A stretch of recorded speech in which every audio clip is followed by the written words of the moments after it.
Assalamualaikum warahmatullahi wabarakatuh. Alhamdulillahirabbil alamin. Allahumma shalli ala sayyidina Muhammad wa ala ali sayyidina Muhammad.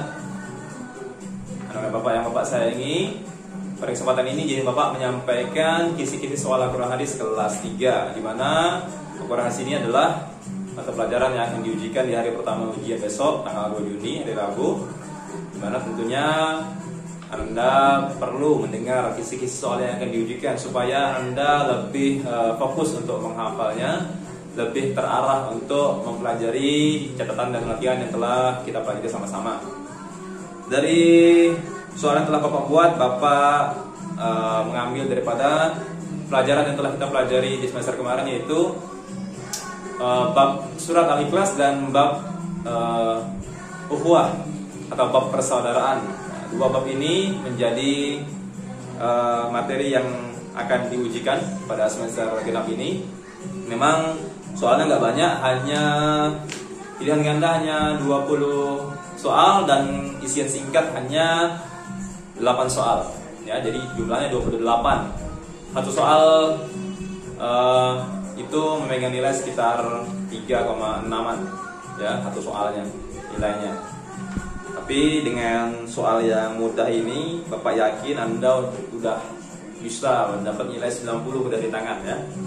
Yang penting Anda perhatikan, Anda belajar. Jangan sampai nggak belajar. Kalau nggak belajar, nganggap remeh, tentunya akan terlena. Kalau sudah terlena, tentunya akan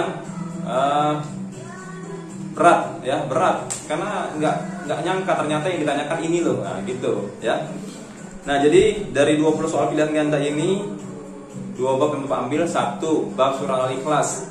Materinya udah ada di YouTube Bapak, di YouTube Bapak. Lihat aja di apanya, di materi yang sebelumnya. Ya, materi surah Al-Ikhlas. Di situ nanti yang ditanyakan terjemahnya. Surah Al-Ikhlas itu kan cuma 4 ayat. Nah, Anda baca terjemahnya, ya. Itu mudah. Mulai dari qul huwallahu ahad, apa artinya? Allahus samad, apa artinya? Lam yalid wa lam yulad, apa artinya? Wa lam yakul lahu kufuwan ahad, apa artinya? Mudah kok. Enggak perlu pun Anda hafal, yang penting Anda ingat, oh, ayat 1 kayak gini bunyinya, ayat 2 kayak gini bunyinya, ayat 3 kayak gini bunyinya. Cuma 4 ayat, ya. Dibaca terus diulang-ulang. Jangan malas belajar. Kalau malas belajar nanti kalah sama yang rajin belajar. Pinter kalau males kalah sama yang bodoh rajin. Beneran. Yang bodoh nggak terlalu pintar ananya, IQ-nya, tapi rajin kalah kok yang pintar, beneran, ya. Jadi jangan ngandelin pinteran, yang penting rajin. Terus belajar. Arti surat Al-Ikhlas sendiri cari, kan udah belajar kemarin, udah catatan 3. Kemudian surat Al-Ikhlas itu menempati urutan surat keberapa dalam Al-Quran. Jumlah surat dalam Al-Quran cuma berapa? Jangan ada lagi yang nulis 140, ya. Cuma sedikit, cuma 14 cuma, ya. Kemudian arti lafaz-lafaznya nanti coba dilihat, ya. Ahad itu apa, kemudian huwa itu apa, as-somad itu apa, ya. Ada sekitar 4-5 yang Bapak tanyain tuh arti perkataannya tuh. Tapi diambil aja dari ayat 1 sampai ayat 2 aja, nggak sampai ayat 3-4, ya. Cari di situ, ya. Kul, apa artinya kul tuh, gampang kok. Kul, huwa, ya. Ahad itu, ya, gampang. Cari aja situ, baca lagi. Di terjemahnya ada tuh. Kemudian, nah, inti sari daripada surah Al-Ikhlas kemarin yang Bapak sampaikan adalah larangan untuk berbuat syirik. Itu Allah paling benci itu. Allah menurunkan surat Al-Ikhlas itu ya supaya menegaskan bahwa Tuhan itu ya hanya Allah, nggak ada Tuhan lain selain Allah. Kalau ada Tuhan lain selain Allah, itu hanya ngaku-ngaku tuh Tuhan, karena Tuhan yang mereka sembah sendiri pun nggak mengikrarkan diri sebagai Tuhan kok. Beneran, cari aja. Nggak ada Tuhan lain yang mengikrarkan diri sebagai Tuhan kecuali Allah. Maka nanti anak juga cari contoh-contoh perbuatan syirik yang terjadi di kehidupan sehari-hari. Nggak banyak, kemarin udah kita buatkan ada berapa contoh kemarin. Itu nanti diingat-ingat aja. Bapak cuma minta 2 kok, cuma, ya, 2 contoh. Kemudian arti ikhlas. Nah, Al-Ikhlas diambil dari kata ikhlas. Ikhlas itu kemarin apa artinya? Coba cari, buka buku catatannya tuh. Waduh, udah Bapak kasih catatannya. Kemudian di bab keduanya kita belajar ukhuwah. Ukhuwah. Nah, ukhuwah berasal dari kata akhun. Akhun artinya cari, ya. Ukhuwah artinya cari. Ukhuwah dibagi 3, ingat apa aja? Sudah belajar kan? Islamiyah, Wataniyah, Bashariyah. Ya, Islamiyah itu apa? Wataniyah itu apa? Bashariyah itu apa? Contohnya seperti apa? Udah Bapak kasih contoh kemarin di lokal, udah pada paham kemarin kan? Jangan kasih contoh langsung. Kemudian apa lagi nih? Udah itu aja. Nah, hadisnya, hadis persaudaraannya. Nah, yang diriwayatkan oleh Imam Bukhari.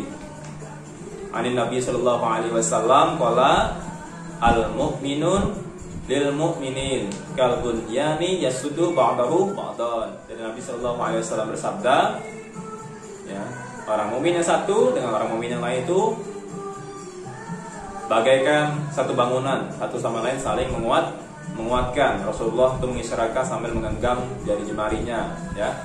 Gini, sambil menggenggam jari jemarinya, saling menguatkan. Jadi kalau ada saudara-saudara kita yang sedang dilanda kesusahan, kita pun ikut merasa susah jika kita bantu, gitu ya. Kita Bapak contohin kemarin. Kemudian kita juga diperintahkan untuk saling menjaga kehormatan kita. Nggak boleh kita saling mengejek, saling buka aib, saling ngata-ngatain. Masa sama-sama saudara seiman kayak gitu, nggak boleh ya. Itu kemarin ada kasus yang apa? Siswa mengolok saudara kita yang ada di Palestina itu tuh salah fatal itu ya, nggak boleh. Itu demi konten aja kayak gitu nggak boleh tuh, ya, fatal itu. Saudara seiman loh yang diejek. Jangankan yang seiman, yang beda iman aja nggak boleh dia olok-olok ya, nak ya, nggak boleh. Kepercayaan mereka ya kepercayaan mereka kok. Kita Tuhan sudah kasih di surat Al-Kafirun udah jelas kok. Jangan sampai kita menghina juga sembahan mereka juga nggak boleh ya. Ya kita yang penting yakin dengan ketauhidan kita laksanakan. Urusan keimanan orang lain nggak usah kita terlalu urusin ya. Tapi yang tadi kita udah pelajari, diingat bahwa ukhuwah itu nggak cuma satu ya. Saudara sebangsa itu saudara. Nggak sebangsa, nggak seagama, saudara juga. Saudara sesama manusia. Ukhuwah bashariyah. Jadi ukhuwah Islamiyah jelas, saudara seiman, seakidah, orang muslim sama-sama Indonesia, ukhuwah Islamiyah. Orang muslim beda negara, sama ukhuwah Islamiyah. Kalau beda agama tapi sama-sama bangsa Indonesia, ukhuwah wataniyah, saudara kita sama bangsa, sama Indonesia gitu ya. Nah, kalau udah beda agama, beda negara, udah berarti kita sama manusia sama dia, sama-sama makhluk ciptaan Allah. Kita juga nggak boleh saling menyerang, mengejek-ngejek, nggak boleh, karena sama-sama manusia. Jangan kan sama-sama manusia, sama-sama hewan aja nggak boleh. Kita ngolong-ngolong hewan, bully hewan nggak boleh, dosa, masuk neraka. Ya, nanti di neraka mereka tuh yang akan membuli kita. Ya, itu udah ada riwayatnya tuh. Baca aja di kisah-kisah ahli neraka dan ahli surga. Kemudian masuk ke esai. Itu tentang surah Al-Ikhlas, menceritakan tentang apa udah Bapak bilang tadi.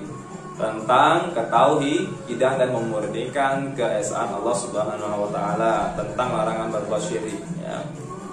Kemudian artinya tadi ingat, dihafalin. Karena ini ditanya ini, Bapak nggak sebut artinya itu apa. Yang jelas kamu baca, kamu ingat. Kemudian itu tadi, yang persaudaraan tadi, tidak boleh saling menghina, mengejek, menjelek-jelekkan, melukai harga diri, nggak boleh ya, haram. Ukhuwah dibagi 3, kasih tahu. Kemudian, nah contoh-contoh ini, contoh persaudaraan yang udah Bapak kasih tahu nih, gampang lah nih. Kamu kalau di kelas kemarin kan udah Bapak tanya satu-satu, udah bisa semua kok. Ya, udah cuman itu aja kelas 3, nggak banyak. Yang penting catatannya dibaca, ya, videonya ditonton. Kalau ada yang kurang jelas tanya, ya, tanya di komentar aja, biar yang lain juga bisa lihat, biar tahu jawabannya. Jangan ada lagi yang tanya pertanyaan sama, orangnya beda-beda, tanya sama semua, jangan ya, capek Bapak jawabnya. Kurang lebihnya Bapak mohon maaf, kepada Allah Bapak mohon ampun. Bapak akhiri wabillahi taufiq wal hidayah. Wassalamualaikum warahmatullahi wabarakatuh.